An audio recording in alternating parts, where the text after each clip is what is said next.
Everybody, my name is Dustin Browder. I'm the game director on Heroes of the Storm, and I have an actual professional here helping me today shoutcast this game. I've got with me... It is H the Husky. I'm also going to be controlling the camera, which I'm really excited about right here. But we're actually just jumping right into the game. Would you like to go ahead and introduce our players? On the left side is the blue team. We've got Uther, we've got Nova, we've got Gazlo the Tinker, we've got Zeratul, and we've got Murden. Some heroes we didn't show you there at BlizzCon. And on the right-hand side of the map is the red team. We've got Nazeeba the Witch Doctor, we've got Tyrael, we've got Falstad, we've got Stitches, and we've got Tyrande. This is your game design team from Heroes of the Storm. These are the same guys that played at BlizzCon, and I got to tell you, they're absolutely out for blood here today. Now, as this game gets underway here, right at the beginning stages, is there anything you want to quickly go over? So if there's anything the viewer needs to know? So on this map, what you're going to see happen is the Raven Lord is going to put tributes randomly out on the map, and he's going to ask the heroes to gather those tributes. The first team to gather 3 tributes is going to curse the enemy team, and then when their enemy team is cursed, their towers don't shoot, their minions have almost no health, and you'll see a really dangerous game of sort of offense-defense go on, where the team that's been cursed is really just trying to hold a line, while the team that has cursed the enemy is really pushing and trying to be very aggressive.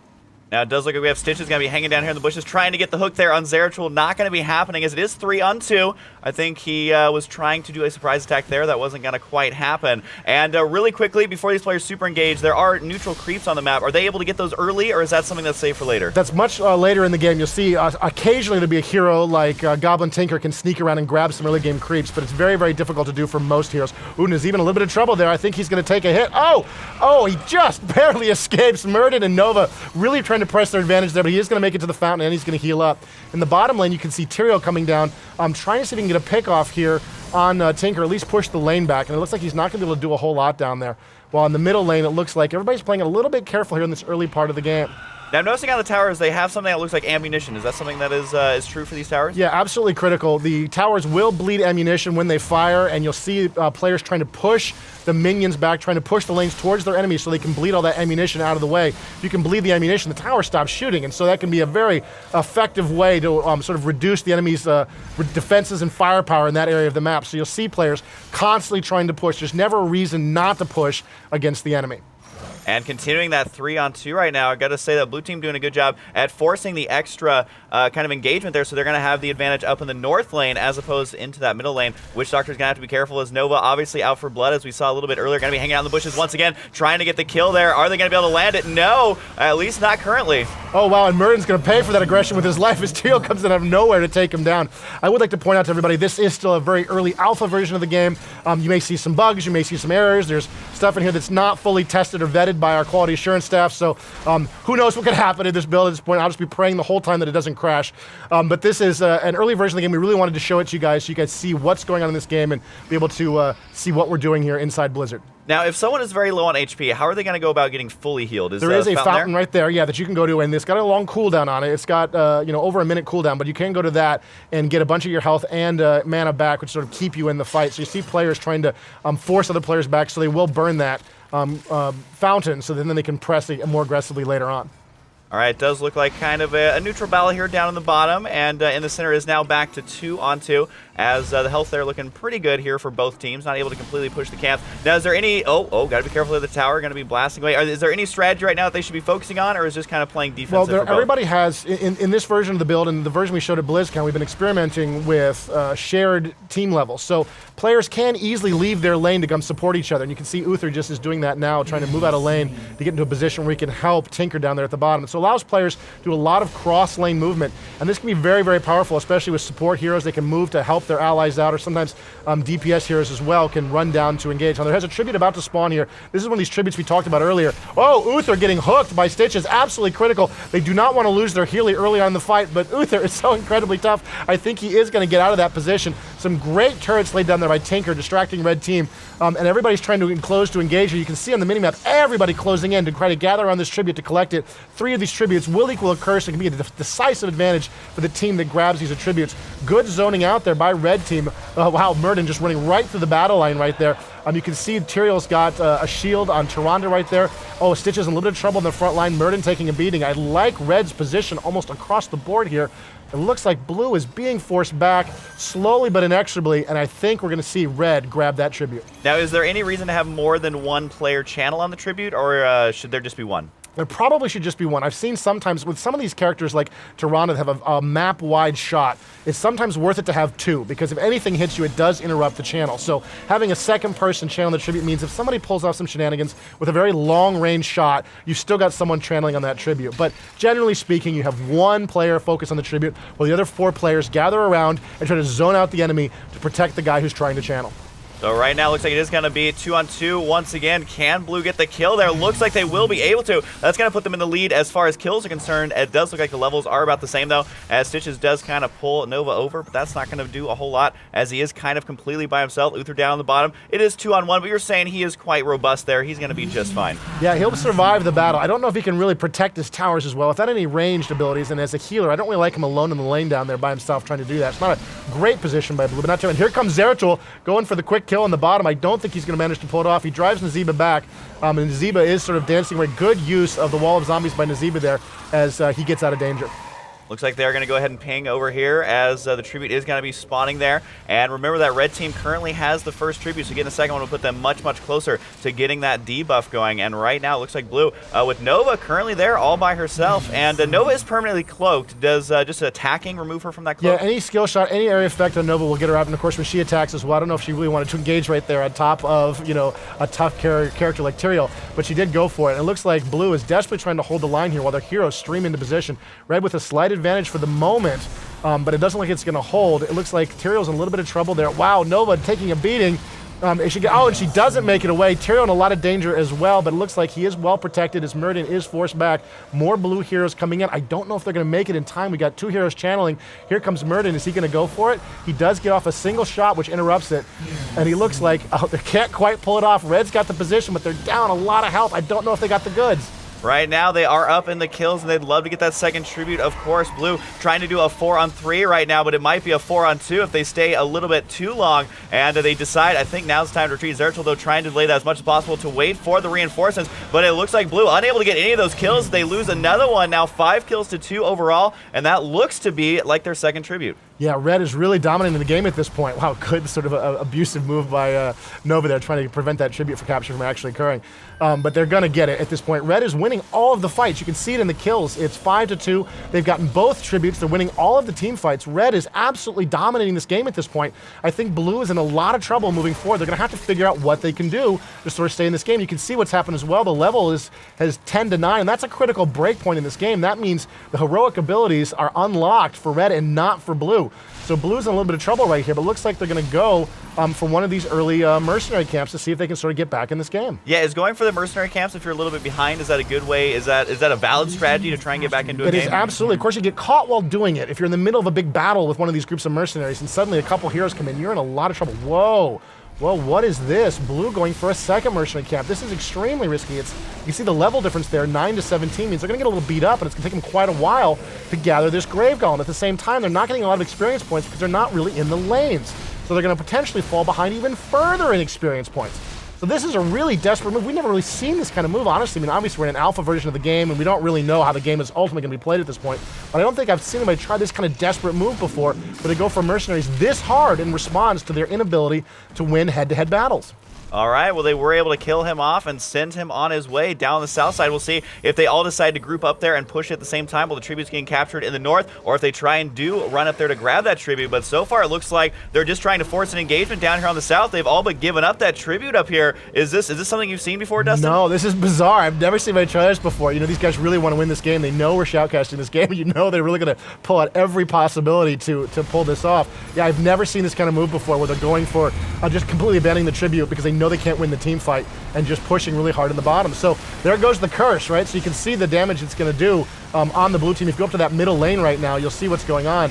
The towers aren't shooting. The minions that will move up here all have half health. The towers take bonus damage from any attacks. They actually have less health to start with. So Red is just going to power through, I would imagine at this point, both this middle lane and the top lane. It looks to me on the minimap like Tyrael's also in the top lane, but Blue is going to try to make them pay.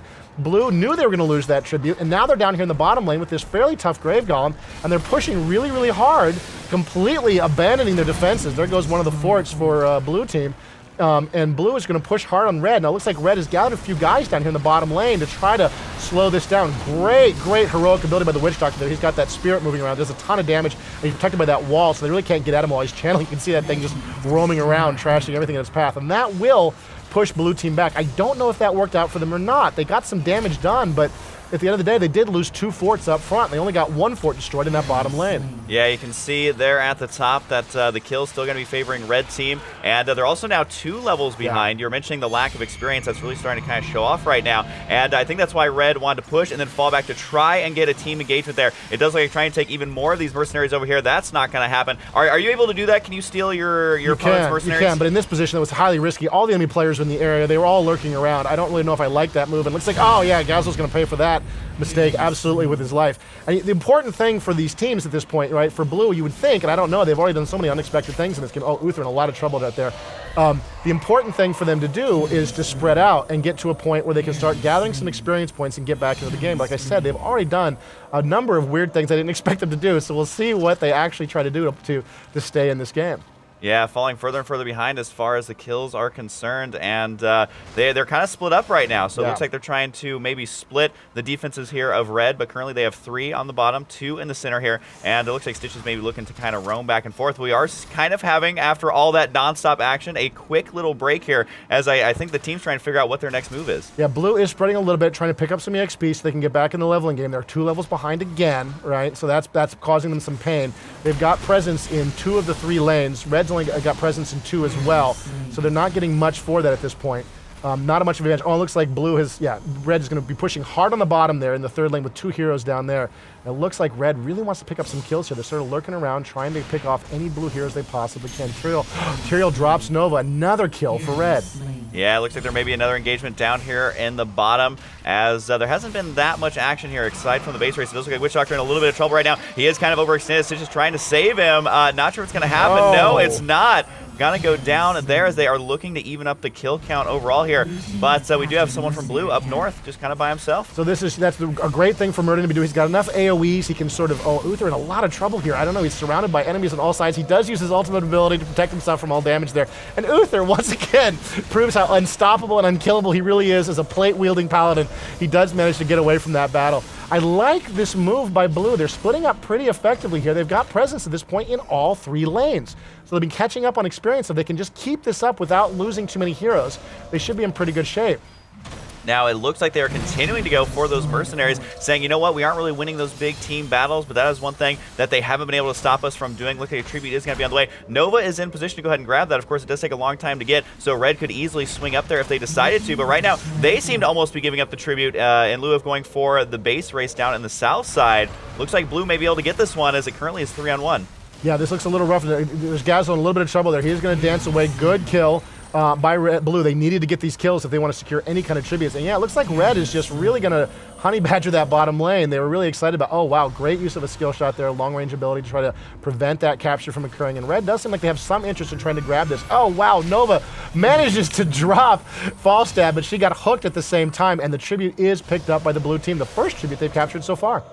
And the battle continues over here, and that is a big pickup here for blue, but of course they have to do it 2 more times, and the fact of the matter is they are still behind in kills. They might actually be able to pick 2 up right here, which would help even up things in a big way. Going to be freezing them in position there, but I think that's going to end up favoring them. There is going to be a mercenary moving through the center, though. Wow, rough. They're going to lose a couple of heroes there. Red did take all of that time when they were losing that fight to pick up a mercenary camp of their own, and it looks like Nazeeba's going to try to ride those mercenaries to victory there towards that middle lane.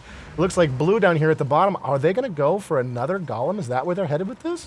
They are. They're going to go for another golem. And if you look at the levels, they're still down 1 level. It's not a critical level, 16 to 17. It's not like level 10 where you're seeing a breakpoint where you suddenly have got your heroic ability unlocked, or the all-critical breakpoint at level 20 where the storm power is unlocked, and those are incredibly dangerous. But they are going to go for another one there. Meanwhile, Zeratul is sort of fighting it off in the middle lane. They're trying to hold back those mercenaries, and there's the Grave Golem pushing bottom lane again. This is like that sore tooth. They just keep worrying again and again and again, seeing if they can break through and destroy that palace. Now, I gotta say, this Golem's also kind of all by himself. There is no red anywhere to be found to slow him down, and he definitely does do a lot of damage to those defenses as, again, just going for more and more mercenaries here, kind of seems to be Blue's plan right here. And right now we are tied up on the tributes there, but again, it is going to be a little bit slower of a movement. What do we have going on up here? Looks like a return. They're returning Cinder right now by getting their own golem. Yeah, they're trying to get back into this game by doing the same kind of thing, and they see that Blue is not going to really engage them aggressively in a team fight. And you can look at the levels now; they're the same again. They've actually evened this up. This is incredible. Blue is absolutely back in this game. They could not win a fight to save their lives early on in this game, and now they are right back in, but just using the pure strategy of going for those mercenary camps, and it sort of kept them in this game. Big fight here developing while that Grave Golem is pushing both top and bottom. Huge battle between these players. Now, you also got to remember that the golem on the bottom did get the kind of head start right there as the kills are starting to pile up here for both teams. The golem's just kind of marching right into the main base, completely uncontested. So at this point, Blues needs to kind of bide their time and buy as much time as they possibly can, because it almost seems like the golem's going to be doing it, winning it for them if it goes completely unchecked. Yeah, with nobody down their gauge. And look at the levels. The levels have actually just even again, but there was a slight advantage there for a moment to Team Blue. And if you look at the kills, Blue is actually up, and they're a little wounded. Gazlo's pretty beat up, but they're still up. They've actually dropped 2 enemy heroes. Oh my goodness, and the hero Grave Golem is going to go for the kill on the core all by himself. They absolutely pushed that. The tribute going unnoticed by both teams at this point. The red Grave Golem pushing towards the bottom. He's got to fight his way all the way through that tower. Meanwhile, in the middle of the map, everybody's still dancing around. It looks like Nazeeba's going to get home and try to save his palace. At the same time, there's a tribute finally being captured there. Unbelievable. I can't believe the amount of damage those mercenaries have done. Yeah, and one thing I really like about this map is it seems like there are many different strategies you can take. You can either defend, attack, grab the tributes. You can go for, of course, the Grave Golem like we're seeing, or you can try and force a team engagements as they're scrambling around trying to figure it out. As Blue seeming to kind of, dust off that early disadvantage they had, they're going to continue going for the creeps right there. And they've evened it up on kills. You can see that as well. And they've evened it up on levels. So Blue, who honestly, I really thought Blue was dead in this game. There was no way. Once they lost those first 2 tributes so decisively, certainly if I'd been playing at that point, I would have been like, I just want to quit out at this point. This is a disaster. But they're right back in it. And I think this is a very even game at this point, even with a slight advantage to Blue. Oh, good hook there on Gazlo. He's in a little bit of trouble. There's so many enemies around him right now at this point. He's going to take an absolutely great ultimate there by Tyrande. It looks like Gazlo is going to skate away with the heal from Uther. Uther just relying on his absolute toughness to get in there and heal his allies. He is in a little bit of trouble. Stitch is on his mount, hunting for the kill. And we have lost Tyrande at this point. She is down. Another hero down for red as Blue is sort of falling back from this red aggression. Yeah, and we're basically waiting to see, can Blue win a major team fight? They've really struggled with it throughout this game. Looks like so far they are getting pushed back, but of course they still are up that 1 kill so far, trying to retreat all the way back home into their main base right now. And they're just going to have to play defensive mode right here. Now, is red overextending, or do you think that this is going to work out? I don't know. It seems a little risky to me. They're pushing pretty hard. You can see that Muradin is right back up. He's gotten the heals. He's gotten the fountain. He's right back in action at this point. I don't know. They're going to do pretty well here. Oh, Nazeeba in a little bit of trouble. Zeratul with the kill. Absolutely well done. That's Brett, one of our balance designers. Really great player. And there's material drops as well. He does explode on death, but he takes very little damage on that. And Stitches drops as well. You were totally right. They absolutely did overextend. Falstead, the only red player still in this game. He's going to try to go in for this tribute grab, see if he can get something done. But Blue in hot pursuit, I don't really know if he's going to be able to pull it off. Yeah, he's trying to make it worth it for his team, but he's trying to be a hero. But when it's 4-on-1, that is very difficult to do. He's going to go ahead and retreat on home. This is going to be a perfectly timed tribute here for Blue. It seems like they have the momentum swing of the overextending red, able to clean those up, able to get the mercenaries up in the north, and then also able to get that 3rd tribute right here. So is there anything red can do to try and hang on? Oh, they have got to scramble and get some of those heroes back in the game. We've got only 2, maybe 3 heroes that are going to make it up in time at this point. The overextension is going to cost them severely with that tribute popping there at that point. Oh, wow, and level 20 for Blue. That's the Storm powers. That's a huge spike in power in this build. That's going to give them a huge advantage pushing into this position. I think red is in a lot of trouble. This was their game to lose, and it looks like they may have actually pulled off the defeat. As Blue is closing in for the kill here, they're going to drop all of the fortresses here in red's base, and red has got to scramble. They got 2 heroes, almost 3 coming in to defend this base, but at level 20, 21 at this point, you're going to see that palace absolutely melt under this withering barrage of fire. Yeah, it looks like the heroes cannot spawn quickly enough here. They're trying to defend, and that is going to be it. Blue team able to take victory there. And Dustin, that was definitely a back and forth game. We were able to see lots of different strategies utilized. Do you have any last words for this game? That was incredible. We haven't seen that strategy before, and I'm super excited that these guys pulled that off in this game. It was really fun casting this with you, man. Thanks for coming in and doing this with us. Absolutely. It was my pleasure to be here. I'm super excited for when this game comes out, Dustin. This was an awesome game, so thanks for having me.